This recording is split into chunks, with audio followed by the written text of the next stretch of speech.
Ladies and gentlemen, how are you all doing? My God, do I hope you're doing well, and welcome once again to AEW Mash here on the Midweek Mashed Tattie Sportscast.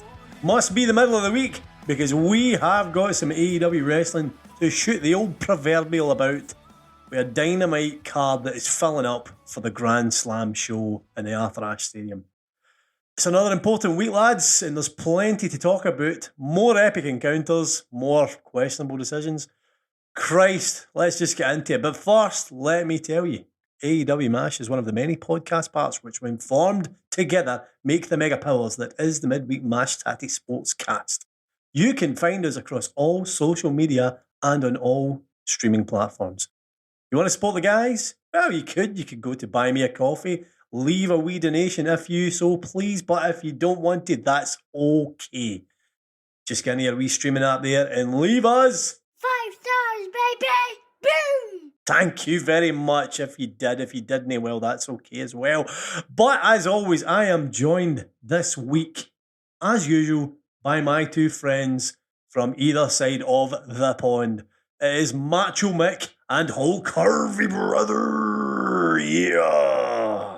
How are we doing? Oh, yeah. Lads, how we getting on? Not bad, man. Not bad. Plenty. And Daddy Plenty Trevor straight away here, huh? Effectively. What? Sorry? What What did you say?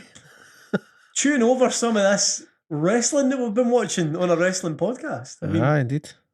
there's a lot going on. It was an AEW Dynamite that was effectively bookended with main events. We had the world title eliminator semi-finals. We had John Moxley versus Sammy Guevara opening the show, and we had Chris Jericho versus Bryan Danielson finishing the show. Yep. Exciting stuff. I think first place will just start as the beginning, as you would do the end. It's usually a good place to start. It's usually a good place to start. I'm sure that's what the song says, isn't it? That bloody Do Re Mi song. Start at the beginning. So that's what we're going to do, man. Do Re Mi, Mick. Sammy Guevara, John Moxley, lads. How do we feel about it straight up, straight out? Know how, there's going to be a recurring theme here. Know how I would have booked it, but at the same time, here we go. At the same time, I'm no mad at it. I can see what they're doing. Yeah. And it was a good enough match with Moxley and Guevara. I think you can always guarantee Sammy Guevara to turn up and pull on a show, whether you like his booking or not, whether you like his character. In ring, he is as good as it gets. Really is, as far as a worker goes. Just about lifted himself to the level of the occasion. Yep. Right result, I would say so. Probably going into this massive show in the Arthur Ashe Stadium. Top star in the company currently, I would say John Moxley. In terms of a clean finish, certainly the right result. I think that there would have been public outcry if Guevara had got a clean pin. Oh God! But again, I think if I'm booking things, I'm going with the story of Jericho and Guevara in the final. I like the idea of teammates in the final creating a bit of drama, but I would have went Jericho Appreciation Society rather than BCC. So you would have chose the other team. Interesting kind of post-match stuff though. Have you seen Sammy's social media? Nope. Oh, then let me inform you boys. I feel like I read something, but I don't. He's blacked everything out. Oh. He's removed all AEW mention. The only thing on there is how to book him and Ty. Okay. And he put up a very interesting post. Oh. On Instagram, on Twitter, everywhere. Okay. It was a quote. It was a quote originally. So, I hope you live the life you are proud of, and if you're not, I hope you have the courage to start over again. And then he goes on to say, we came up short last night. It is what it is. Thank you to everyone who has helped me get to this point. It's been a hell of a ride. Where we go next? Where we go next? We go with faith. Thank you all. And every picture that he's put up in that post is in black and white. One, the opening picture we post, 4 pictures, Cody Rhodes and him shaking hands. Oh, for fuck's sake. He is a Cody Rhodes guy. Mm-hmm. He's also been in AEW now for 3 years. So his deal could be up. Mm-hmm. Is he a free agent? Interesting. I mean, to be fair, he's an ideal candidate for WWE 2.0. Like Triple H It's perfect for WWE. would welcome him with open arms. I don't think he's going to get the love that he might want over there. Even with Triple H in charge, I don't think Guevara's a guy that will get a massive push to the top of the card. I think he'll get some good TV time. I think he'll be in a lot of fun matches, but he's much better sort of situated in AEW in terms of if he's got any desire to be a champion, because Tony Khan will at some point, when it kind of suits him, he will at some point give him a push and he will put another belt on him. How big a blow is it to AEW if he goes, like, perception-wise? I mean, it doesn't look great that one of the pillars are jumping ship, if that is the case. It's a pretty bad thing, isn't it? Like, that's what I would say. Ultimately, it's inevitable. It's the business. It is the business. It's inevitable that a homegrown star, once they've got a big enough name, they go elsewhere for more money. That's no shocking. That is the wrestling business. But at this point in time, AEW could be doing without that. They could be doing with their so-called pillars, really kind of standing strong. Aye. It's I think the public perception is just what they don't need right now. Mm-hmm. It would be another. It would continue the boost, the love in for WWE. Certainly, like it's another big body blow. Like it's one of their top mid carders, effectively. Mm-hmm. Potentially leaving. Is he leaving? I don't know. I really don't know what the plan is there. What the intention is in the blackout. Whether it's just to drum up a bit of interest and a character change in AEW. Possibly. I'm not sure. What the outcome is there. Maybe it's just a wee tease that this is the kind of beginning of the end for the JAS. Possibly. That's what I was. Yeah, this could be what's got to happen next, isn't it? It's going to be them just going into nuclear melting or something. Mm-hmm. That's what I think. Maybe that's what it is. I don't know. I don't think he's going to leave. Obviously, I could be wrong, but I think this is just one of them drumming up interest, get people talking. You know, Danny's job. Get a wee bit, well, that's also true. That's also true. I feel like he wouldn't have been included, or he would have lost in the first round if he was in the way out the door. He wouldn't even have went to the semis. Mm-hmm. So I think that his booking in the last few weeks kind of tells me that Tony Khan's no sort of like pissed off at him or trying to what's the word, tank him in any way. Because interestingly, I believe Kingston and Guevara has been added to AEW Grand Slam again. Aye, that's right, so it has. They did the video package where Eddie Kingston cutting the promo on Guevara, and that match is back on. They're doing it at so they're going to run that back now, apparently. So there is that. Aye, it's a weird gene, I've got to say. I suppose we'll find out soon enough. Like, effectively. We will find out. Main event, lads. The other main event. The last main event. Not the first main event. The actual. I don't know how you describe it. The actual main event. Jericho versus Danielson 2. Was this a bit of diminishing returns, I think, because we'd seen it as recently? Like, I enjoyed it more. How did we feel about this?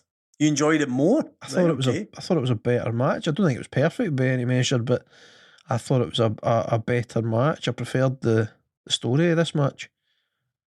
Hard hitting, man. The last one felt too forced because like they were still in the whole last survivor is Stu Hart stinging and Jericho can wrestle. Aye.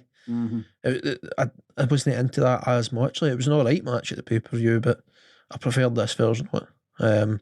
I would have preferred they didn't go straight back to the well and they booked round about that and, put the brackets together a wee bit different. I don't think we needed it again.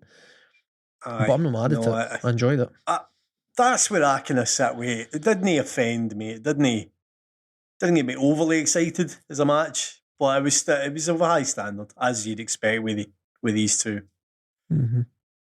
It's Although one bit of science though that kind of just tickled me the wrong way a wee bit. Danielson hurts his foot, potentially selling a broken foot or whatever it was. Mm-hmm. Why is he taking his shoe off?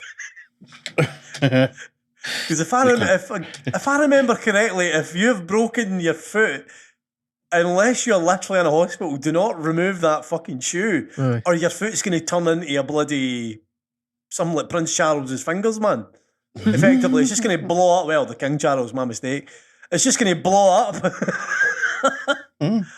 like a bloody balloon animal. Typically, if you're wearing a shoe or a boot or whatever, and there's potential you've broken bones and stuff, you leave that shit where it is until a medical professional can check it out. You do not look. But it's an old wrestling trope. It's been done many a time. Aye. Aye. I think that visually it would have been better and potentially made more sense if Jericho went out and stripped the boot and everything off him. That's what I would have it. changed, maybe. But, yeah. I mean, that's Monday morning quarterbacking, as they say. Like during a good enough match, though, certainly. So final is now set. Danielson versus Moxley for the world title in the Arthur Ashe Stadium. Marquee match. What do you think about it? Does it draw in? I actually noticed this week their audience was up again towards the 1.2 million viewer kind of mark. Mm-hmm. Do you think this brings in the numbers? I actually heard through the week there that the Arthur Ashe Stadium show isn't in fact sold out the way it was last year. Oh, that's interesting. Like going into the week, they hadn't sold like obviously last year it was 20,000 tickets were sold. It was literally as full as the house could be. Mm-hmm. But this year, not so much. I don't know what to think about that. In terms of the match, I mean, realistically, at this moment in time, with suspensions, etc., the biggest stars in the company are pretty much down to Mox, Danielson, and Jericho. There's others that have got big names, but in the to the layman, Danielson and Jericho are probably the two sort of most well known, and then Mox coming in just behind them. I think the booking of this match, they've got a big decision to make. You could have it done in a sort of very sporting manner, like shake hands before and after the match happens, and there's no real carry over in terms of story, certainly no short term. But then they could also go down the road of one of them gets a bit heelish and has to cheat to win. That causes drama. Or just the mere fact that one guy bests the other guy, that causes jealousy and drama. So potentially we could start to see some dissension in the ranks of BCC after this. There's some story room to kind of move into, certainly with it. It could be an interesting kind of step next to see where they go with whoever is champion. Mm-hmm. MJF, of course, is the option 3, I think, again, that seems to be getting hinted at. I have a serious feeling that the winner between these two is going to win 5 minutes before the show's done. Uh-huh. This will obviously main event the Dynamite next week, I would imagine. I mean, if it doesn't, why? But it will. It'll main event Dynamite next week. And I get the feeling one of them is going to pin the other at 5-2. Like, 5 minutes left. And I think that's when we're going to get the swerve. I think there's going to be a swerve coming. Mm-hmm. As much as it would be cool to see Danielson as a world champion again, and Moxley largely deserves it, like, due to the nonsense and how he lost it, like the post kind of pay-per-view pattern that we've spoke about consistently for the past couple of weeks. I think there's a big wrestling booking swerve coming. I do wonder if they go the Money in the Bank style route. I think that's what's going to happen. And just as Mox is about to beat Danielson or vice versa, that's when MJF's music hits and he inserts himself into the match, makes it a triple threat, and he kind of steals the pinfall victory, as it were. Aye, I get the feeling no matter who wins, it's going to be all this. It's going to be this stable, the firm coming down and battering the two of them. and then MJF music's going to hit, and then the crowd's going to either boo like they should, or they're going to cheer, because everybody seems to want the MJF title run. But for better or for worse. The interesting thing, weird thing, crazy thing even, is that it's been announced that there's also going to be a battle royale to crown a number one contender. For the next one after MJF, effectively, or before MJF. So you've got MJF sitting with this golden ticket already, effectively, and then they're also going to have a battle royale. So there's going to be two. There's going to be two golden tickets. That very much leads you to believe that MJF's golden ticket isn't lasting much longer then, because you can't have two number one contenders. I think you're there. You're right there. I think they're showing their hand. Yep. I think there's going to be a new champion as a heel, and then you've got your minor feud to jump straight into. Yep. Possibly. With whoever it could be.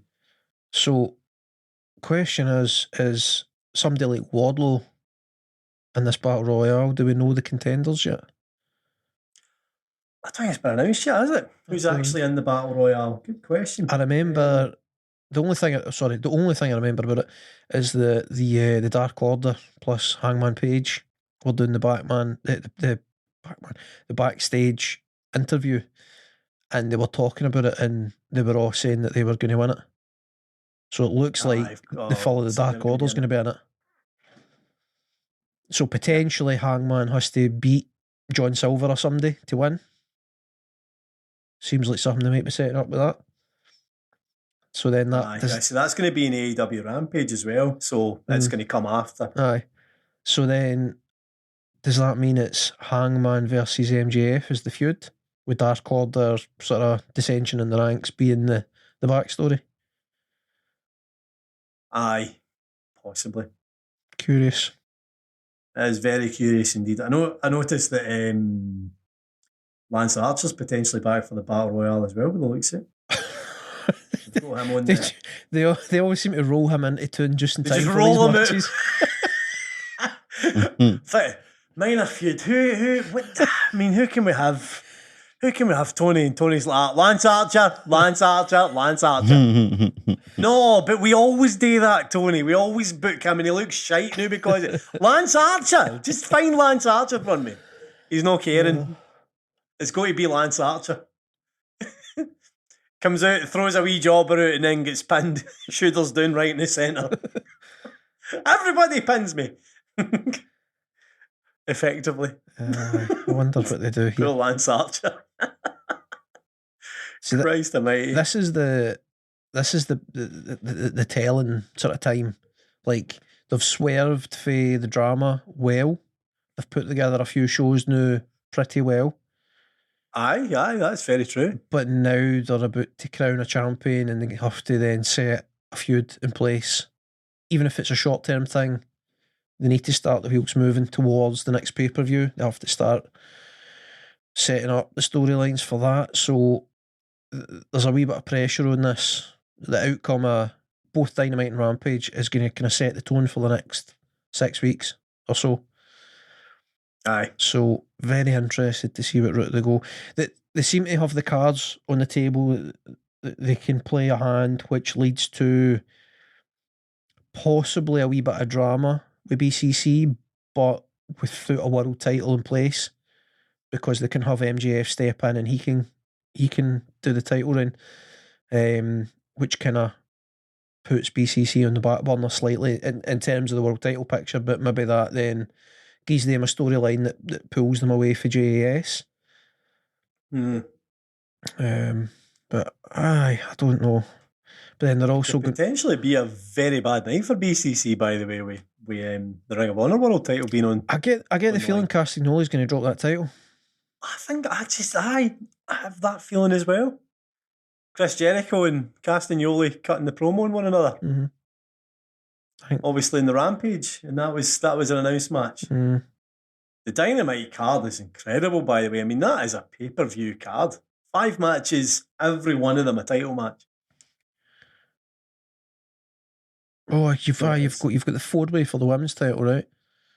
That's wild, man. And that too. Obviously, you've got Toni Storm, Britt Baker, Athena, and Serena all going for the women's title. Yeah. And then you've got the tag title rematch.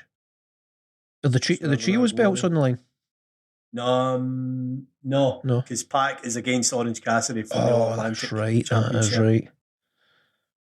Which again, you wonder how that goes. What do you make that wee backstage segment where Orange Cassidy punches out Pac? Loved it.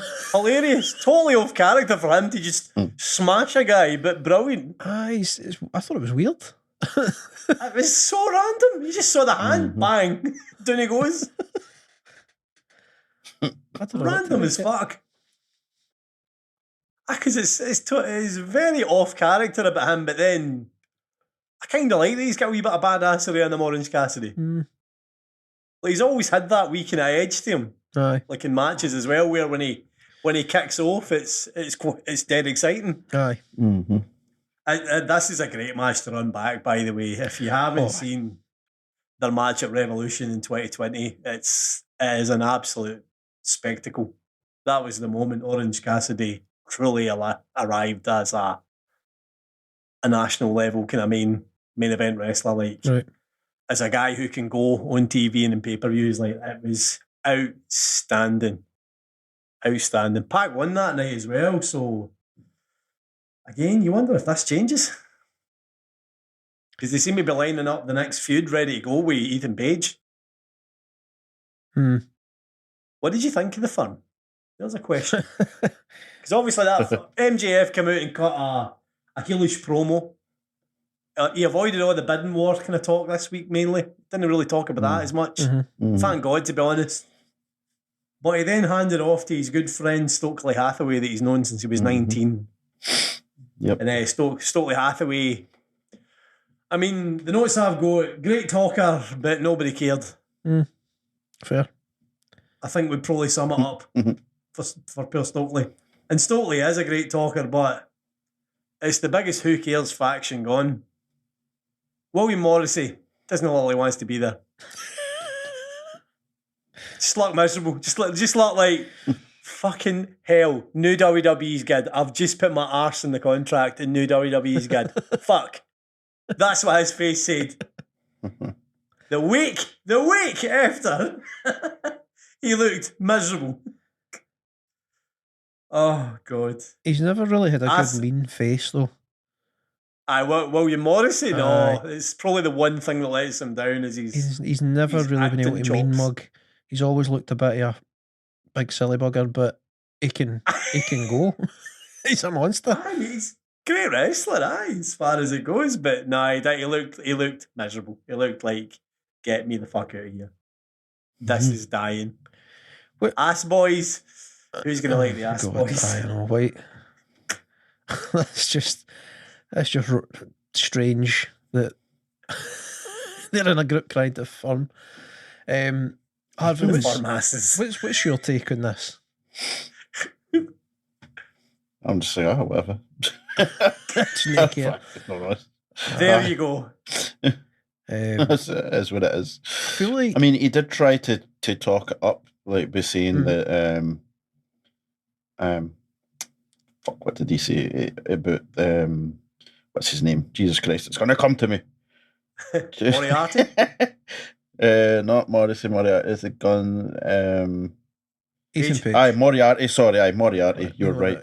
He's like, it's time for him to become a star and pure title they were talking about for him. Yeah, the pure title and that, and like, and the guns like coming out of their dad's shadow and all that pish. Like, yeah, he's trying to do, but it's just so he's tried to hype them on in a direction, but it's whether people actually want to see them. Like Ethan Page. Ethan Page, like, he wants to get the All-Atlantic Championship. Like, that kind of stuff. Like, all right, okay.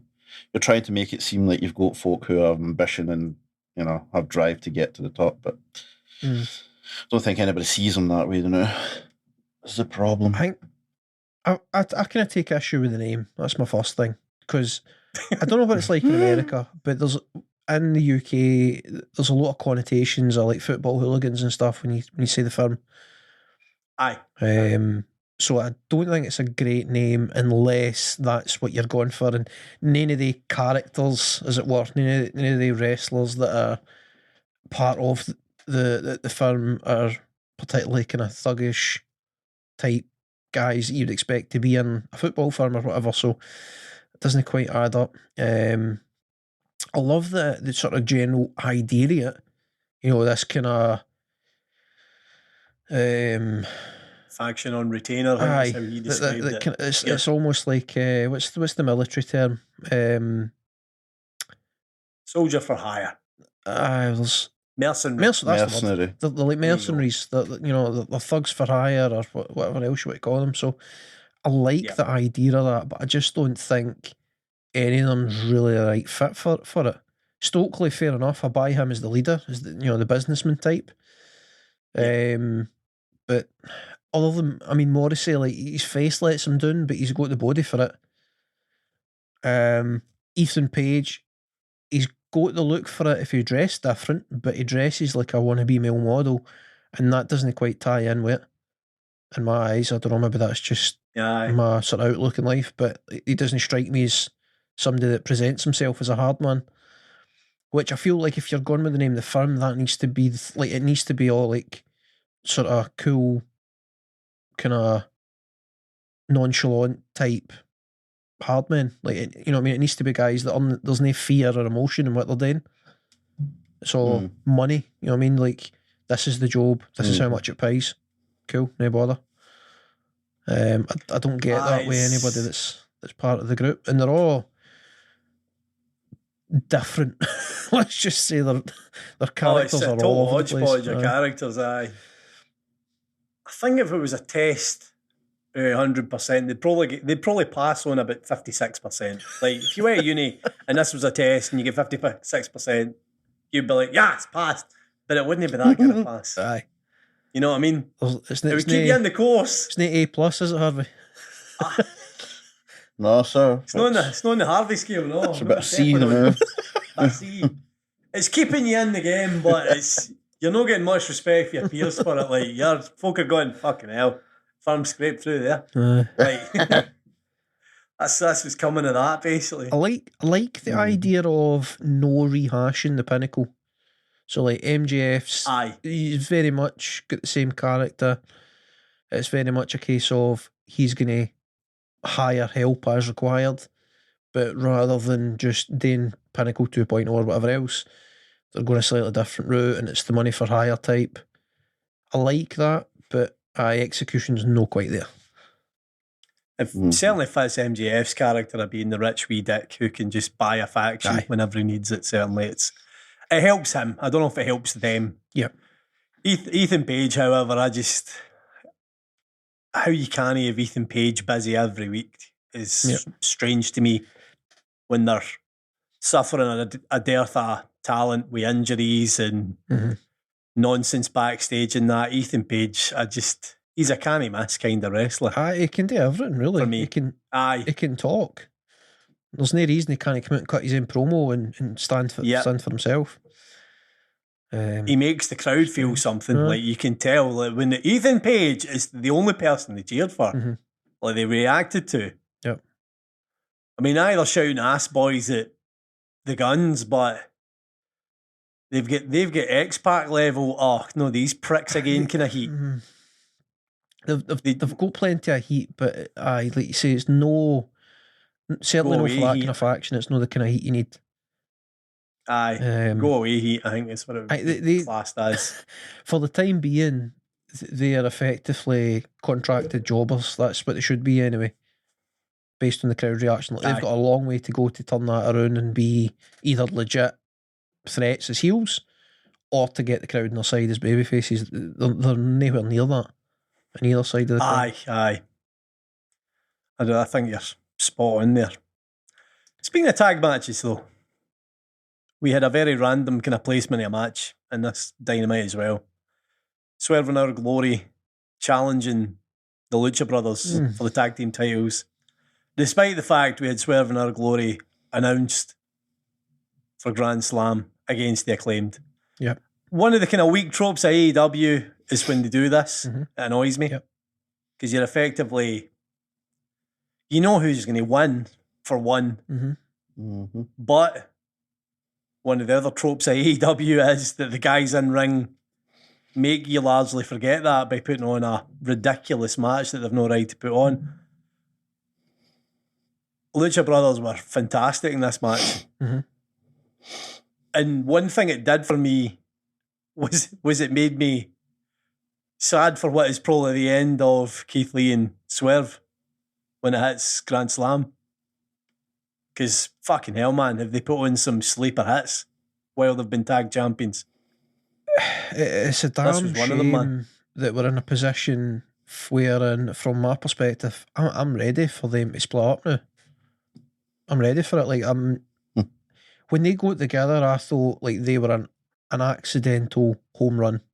Like, aye, they didn't feel like it didn't feel like there was any rhyme or reason to have them be a tag team, but they just somehow worked. There was a sort of shared charisma that like there was chemistry between them, and their styles worked well together. It was genius. And then they started the heel turn nonsense with Swerve, and it just put me off it. And now their story makes a certain amount of sense, and I'm kind of liking where they're going with it, but like I don't want it hanging about. I'm ready for it to be byway. Like let's have Swerve turn heel, and then let's find out what way they want to go with Keith Lee, and let's let the tag title picture move on. Aye. Well, I think that's saying you're going to get your wish there, mate. I think that's what's coming. I think it's a title change. It'll be a great moment on Dynamite when it comes, and it will come. However, I do think that if they'd booked the way they are booking them now from the very start, it would have been a lot more fun with Swerve in Our Glory. Yeah, I don't think it got enough exposure, I think, is the only kind of sad thing about it. The sight of Penta hitting a Canadian destroyer and somebody the size of Keith Lee was fucking ridiculous. There were some things in this match that I need to talk about, lads, because I cannot give it anything else but love, man. I mean, the bit as well where and the Lucha Brothers always do this in tag matches where Penta hits a move and Ray runs interference with a suicide dive to take out the interference of the pin. And I love it. It's a tactical thing they always do. Yep. However, when Ray runs interference, he hits his suicide dive. Keith Lee catches a grown man out of the air and then throws him back in the ring like a fucking dart to break up the pin. It was just ridiculous. It was like cartoon fighting. It was ridiculous. Yep. Absolutely brilliant. There was a lot to love about it, man. It was a really fun match. It was. It's just a shame it didn't mean. It just didn't really have enough of meaning. Obviously, there was the kind of minor sell before the match of Pac saying, "Go be double champions. We'll all be double champions." Yep. And fair enough. They've done their wee bit of, look, there's a story here, but it is fast becoming one of AEW's tropes where they just throw in meaningless things. There's worse ways to fill a card, though. There's definitely worse ways to fill a match. I would rather have that fun match as opposed to them just come out and getting some jobbers in just so they can do a squash match. Because that used to be the WWE tactic, where going into a pay-per-view or a big announced match, the champions would have a squash match going into it to make it look as if like how could they possibly lose in this big match that's coming up. So it was fun. The crowd loved it certainly. Anyway, Christ, the crowd absolutely loved it. I noticed there was actually a show. I think it was a Wrestling Revolver show at the weekend there. We Swerve in Our Glory against Rich Swann, and I can't remember exactly who it was. Okay, but there was more sort of heelishness for Swerve at the match. All right. After the match, Swerve ditched Keith Lee in the ring. Oh. Because I think once Swerve in Our Glory won, Swerve attacked Rich Swann after the bell and Keith Lee pulled him off. Right. So then Swerve just said, fuck it, and away he went. Interesting. He said, that's the good thing and it's a bad thing. Like, it's good to see them putting work into their characters in AEW why aren't AEW doing that? Like, why is there no more of that? It's a shame, but fuck it, it'll be a good match. Like I say, it'll be a good Grand Slam match, and it's going to be the loudest. The venue will be at its loudest during this tag match. By the way, I think they'll be louder here than they will in the main event. Possibly. Which is mad to consider what the main event will be. Well, I think the pairing of Hook and Action Bronson might get some love. Aye, for Rampage, I know. Aye, God, that's random as fuck as well, isn't it? See Action Bronson doing his wrestling drills. His wee video package. He's great, man. I love everything he does. You watched any of his shows? No, man. No, I'm largely. I mean, apart from the Chairman's Intent song that Hook comes into. So obviously he's a rapper, but he's also a chef, and he's got a bunch of like cooking shows and shit, man. He's such a character. And then he did a series of YouTube videos as well with a former World's Strongest Man and Martin's Leases. I know the guy you're talking about. He did a series of YouTube videos with him where he was training with him and like learning some strongman stuff and that, because he's been in this kind of journey of losing weight and getting in shape. He's just an absolute character, man. Also smokes a power of weed. Like, you should check. You should check him out on the Joe Rogan Experience. He had Joe Rogan totally out his face, totally baked, because Joe Rogan was like trying to keep up with him, man. Absolutely smashed. I've noticed that his cookbook is in fact called "Fuck That's Delicious." That was his show name.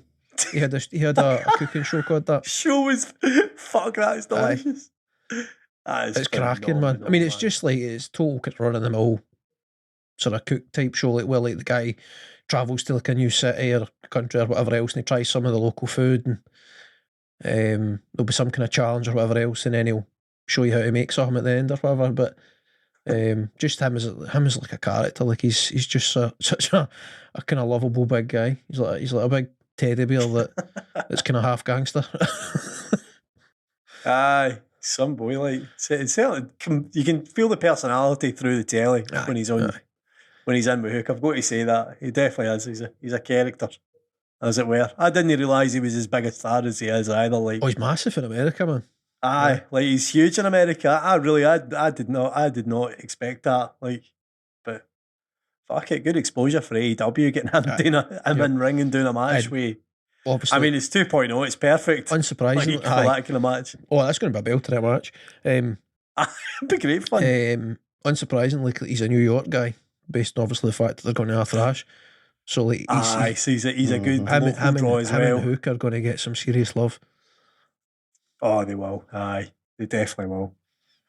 Fair play. I mean, that's good business for them then, really, isn't it? Like, it's smart business to have that sort of attraction match on your card, as it were. Yep. Willow Nightingale, lads. Rampage. Shame, man. Allow me to moan for a couple of minutes. You can do the moaning for us, so we don't need to. Aye, so I don't need to. So I feel like we mention Willow Nightingale probably on about a once-a-month basis At least, why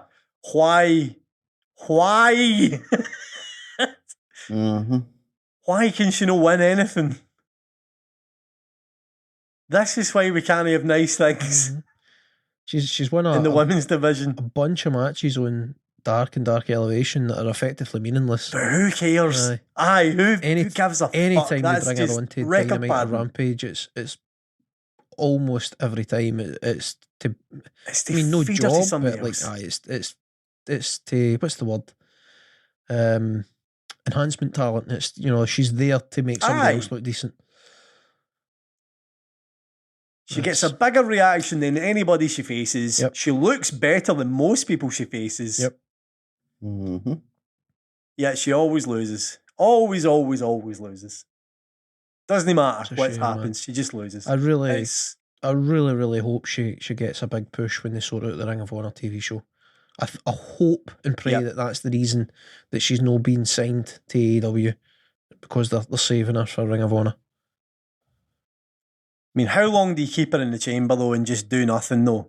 I mean, that's the thing. Like she is like top of the card babyface, ready to go.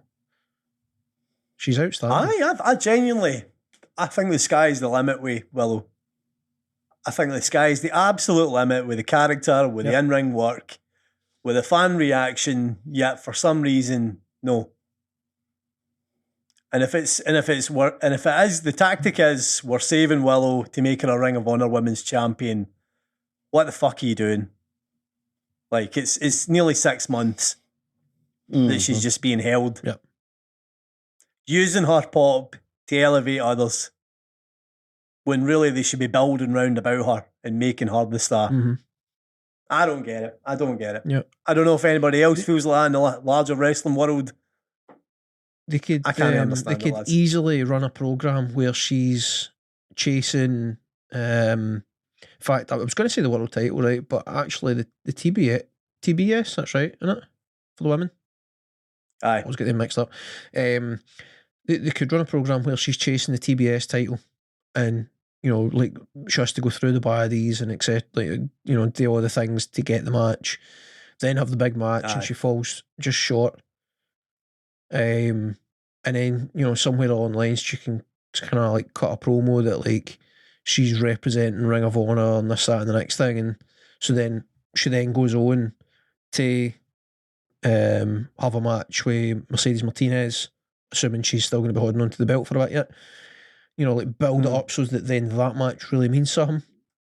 Because Martinez can easily lean more into the heel side again. And again, she's injured, by the way, Martinez. So like let it be a slow burner, and then have Willow win the belt near the time that the Ring of Honor show is due to kick off, so that you've got this newly crowned champion that everybody loves. But in the meantime, make her mean something. Like make us really want her to be like the next TBS champion, and let her have a really good close match with Jade. I have a question. Is it time to unify both singles titles for the women and create women's tag titles? Get rid of either the TBS or the world title. Have a single women's singles titles and get tag belts in the women's division. Because all we see are tag matches, multi-women matches. I would let more women be on TV. Why a separate singles title and why not tag belts? I wouldn't. Now, we said this at the creation of the TBS, if I remember correctly. Aye, I would have rather it was at that time. I would have rather had the tag titles, but I think now I wouldn't recommend taking a backward step. I wouldn't take a belt away. But I would be very happy to see the tag titles introduced. Especially like when we're in a position where the TBS title was defended very infrequently now at this point. Aye. And they're still trying to kind of baby Jade along a wee bit. And then obviously there's the murkiness with the world title with everything going on with Thunder Rosa, and is she injured, and if it's real or fake, is she coming back at any point, like what's actually happening there.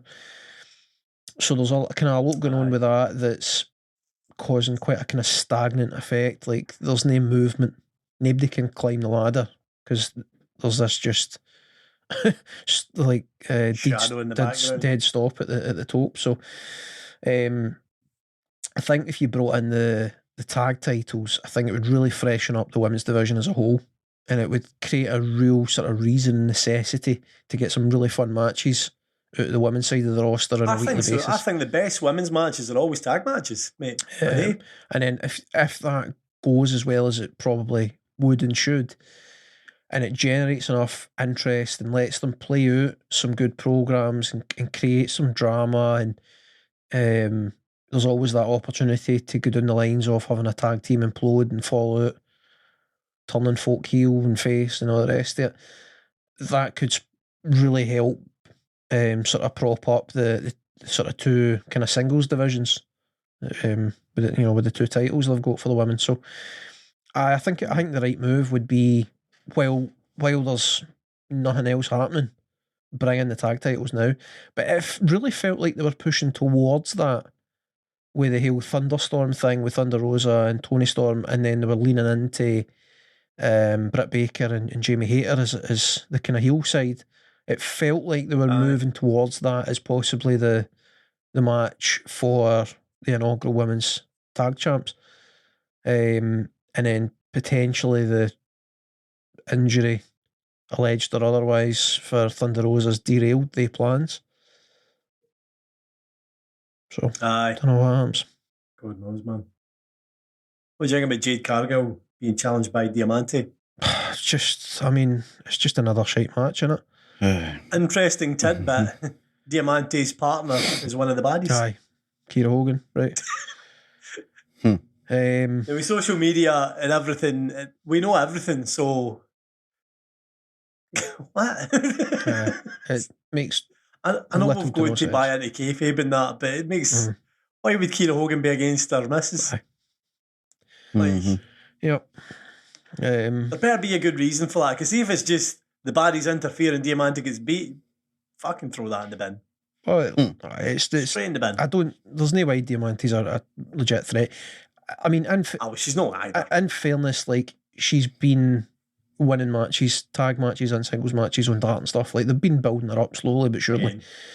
But nah, she's no a threat to that title. Nah, not at all. Do like her entrance. I like the gunshot bit. That's it. So that's where my interest goes with Diamante, because she's never off it. That's all she ever is on Dark. Dark's fine. She's capable. She's decent, but absolutely in ring, very good. Unfortunately, we're not getting rid of Jade yet. I mean, not that I want rid of her, but the current kind of character that she's got in the title run, I'm done and by with that. So it needs a wee bit of change for me. But again, funnily enough, there is a lot that I actually really enjoy Jade's thing. Like, I don't really like the kind of the Jade Cargill sort of that bit show, as it were. It splits people. I think it's a Marmite thing. We're in the we don't like Marmite kind of camp. I'm well aware that, like, I'm not the target audience for that character. I get that. Aye. There is definitely a reason and a need to have somebody like her, but I just think her time as the TBS champ is done and by with. It's time to move her on and let her do something different. There's going to be a time when she looks human. Like, it's always just superhuman, never gets beat. And that is the other thing. Like, you need to have character development, whether it's a heel or a babyface. That you can't just have the same person doing the same thing every week. There's going to be steps. There's going to be something. Before we go, just a wee random jump across the old fence, as it were. What about Logan Paul? Oh, Jesus Christ. Challenging Roman Reigns for the WWE title. So that's going to be the headline of the Saudi Arabian Crown Jewel show. Logan Paul versus Roman Reigns. I guess Logan Paul's a big star in Saudi Arabia. I don't know. I would have never thought it was that big a deal in Saudi, but there, aye. I mean, love it or hate it, he's a massive star. Folk will be watching it just because he's there, so... He'll draw massive eyes. Again, as he always does, to anything he does, whether you like him or not. I'm more offended by the fact that they decided to do the stupid press conference than the fact that that's the match. Like, it's never really been their scene doing press conferences, WWE. The card for Saudi is always going to be a bit nuts because the Saudis pumping money and expect to see certain stars and stuff. Like, they get a wee bit heavy-handed with their kind of wants and demands when WWE's coming to town to put on a show. I remember they wanted the Ultimate Warrior one year. Aye. And there was the bloody... Crown Prince is like, book the Ultimate Warrior! What was the match? No. Yoko's in as well. Was it Undertaker and Goldberg, and then Goldberg nearly killed the Undertaker? Oh, that was Saudi, wasn't it? That jackhammer that nearly broke his neck. Shit. Aye, so, no great, but where was I going with this? The press conference. So Triple H and Shawn Michaels as well. Aye. Jesus. I just don't get why, like, the kind of post-fight scrums, cool, aye. Like, other promotions do them well enough that it makes sense to get involved with that. It can work. But the press conference, try to, like, hype a match up, come on. Like, that's an insult to our intelligences, surely. Like, I was a wee bit. And then, did you see the clip with Logan Paul's king at the, oh, you're the head of the table, whatever else, you know, every industry I'm in, I'm the table. I am the table. Is he taking the piss? Is he aware of what botchamania is? He said it like... He must have known. Surely he knows. I mean, he's going by his face. Either he's getting really good at acting, I or am like the table. he thought that was a good line. I really hope that he's trying to be a bit wrestling meta there and he's watched Botchamania before. With the I am the table bits where the table doesn't break under a power bomb. If that's the case, fair play to them.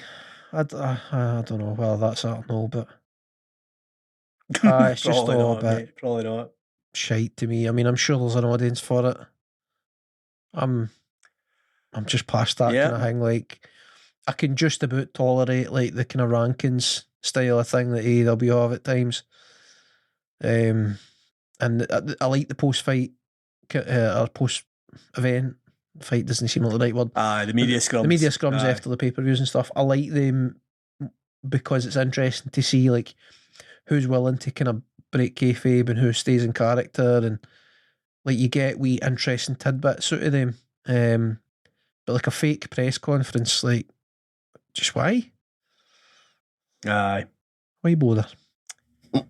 Why indeed, mate? Why indeed? Well, lads, following us. What have we got following us this week, lads? What the hell? I mean, the racing's off. Following us, something's coming, but we're not telling you what. You just need to tune in and find out. It'll be Harvey that is leading it, previous to moi and the AEW Mash. Hell. Oh, you're going to have to. Sweet. Going to have to do something, mate. Put out your arse.